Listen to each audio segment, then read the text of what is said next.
What's up, internet? Soul Control here, back at you with another video. You switch me on Soul Control 1, TikTok me on Soul Control 1. And you can check out Gaming Kaiju. Shout out to my man D Jackson, my homeboy Cronus. So we're gonna get into some gameplay here. And I did a video before about why run these perks. So as you can see, I'm running my main build. That's Decisive, Deliverance, and Dead Hard and Windows. And so these are perks that you really want to run in solo queue. And the reason being is because it gives you second chances. And so as you can see here, working the gen, somebody gets hooked. Now in this game I tried to attempt some saves, but the survivor poisoning straight just kept blocking, my saves. So it was really hard for me in this game to get. I think she probably saw the perks that I was running, and then too, sometimes in solo queue you run in a 2-man or a 3-man swift, and sometimes you the 4th wheel. Sometimes you the 3rd wheel. But the reason why Dead by Daylight doesn't allow you to leave the meta really is because of the survivors, and it's also because of the killers. But also, like I said before, it gives you a chance, an opportunity to have plenty of time and options to escape and/or waste the killer's time.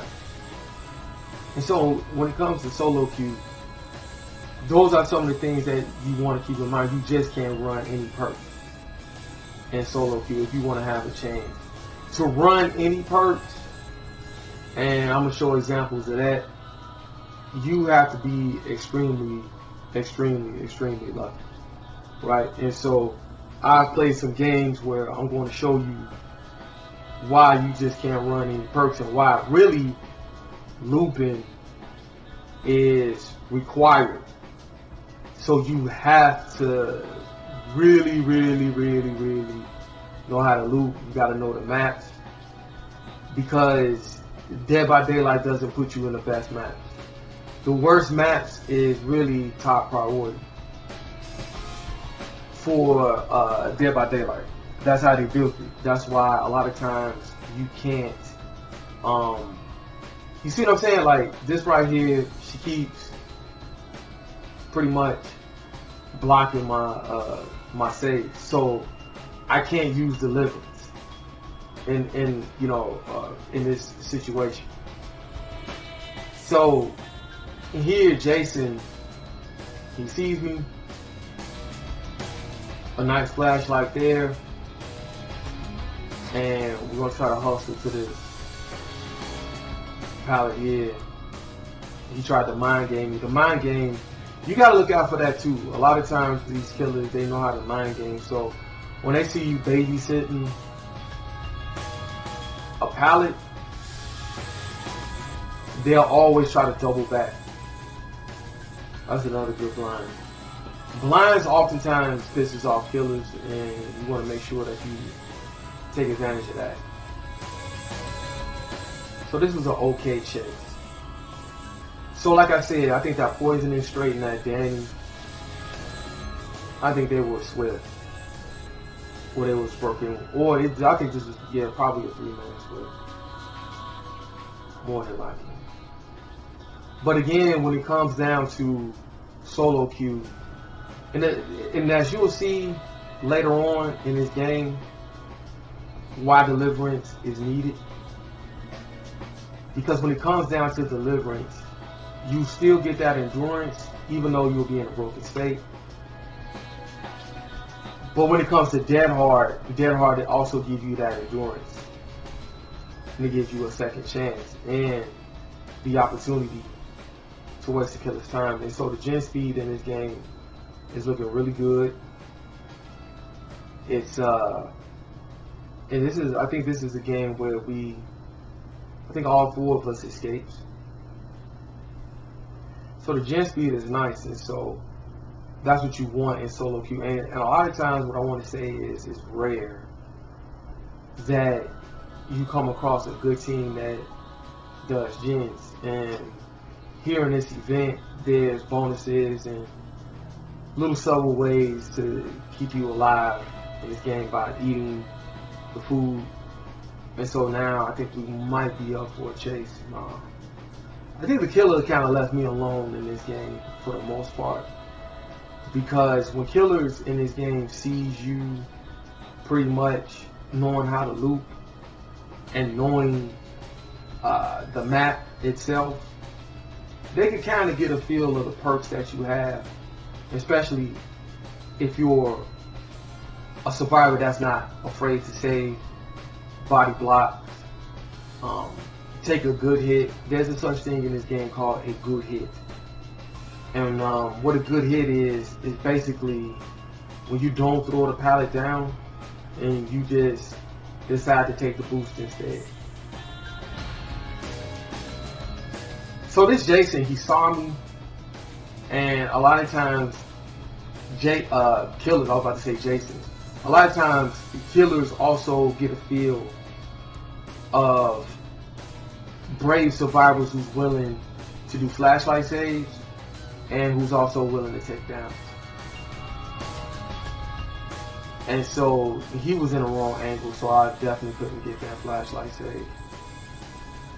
That's why background player is also a good perk for either Swift or solo queues if you're into. So I had to hurry up and hustle to get this save. So I don't know if they was boyfriend or girlfriend or just good friend. A lot of times in DVD, what you end up having is survivors who love to just sacrifice themselves recklessly for save, so their friends won't get mad at them. And so now I got my deliverance. And so me having that deliverance is really going to give me a second chance or give me a chance to get off that hook. So that chance is really guaranteed. And what I like about this build, that it works at endgame. Decisive used to work at endgame, but they nerfed it to oblivion where it doesn't work like that anymore. And so now I'm able to get some saves, which also means that I'm able to get blood points. You get more blood points when you're using deliverance. You get 1,000. And then I think you also get more blood points when you use Deja Vu. So always keep in mind, in solo queue, you really want to run this build.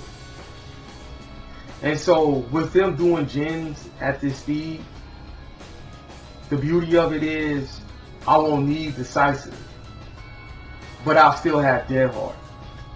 Right? So if you lose one, you gain the other.